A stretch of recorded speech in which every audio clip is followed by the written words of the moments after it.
Mr. X, directed by Vikram Bhatt, is an odd sort of science fiction fantasy where Imran Hashmi's character, who's a cop, returns as an invisible man after he's burned down. Mr. X had been forced to kill the state chief minister. That plot was hatched by a top Mumbai cop himself.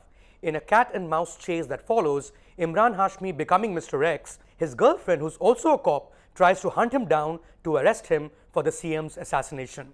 You know, Mayank, as you instinctively had misgivings about Jai Ho Democracy and decided not to present yourself, I also decided to do a Mr. Gayab as far as Mr. X is concerned. Tell me, how bad was it? Well, first 30 minutes in the film, I also wanted to disappear from the theater. So, you know, that's really how Mr. X or Mr. Invisible worked for me. Of course, the premise is very well known. Yeah.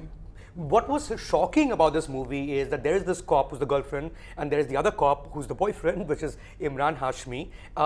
And both are actually good cops, but but this cop has gone and killed the state chief minister. But when this good cop, which is the girlfriend, meets Mr. X, who's turned invisible, she doesn't think about how this man is turned invisible in the first place. That's not what's playing in her head. She's not thinking about how this person can be seen under sunlight and can be seen under neon blue light, or how is this person who died, and is back. What she's thinking about is how to arrest him, because he killed the state like a CM. tube light. Yeah.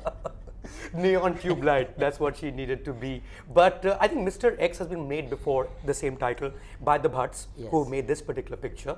But hey, I'm not too sure if that is related to this particular film, but we do know that we've seen a great Hindi film from the 80s, that's Mr. India, which is also about an invisible man, and how much fun that can be. This is humorless, and this is dark, and it's so pointless, because if you're doing an invisible man picture, at least make it for the kids here.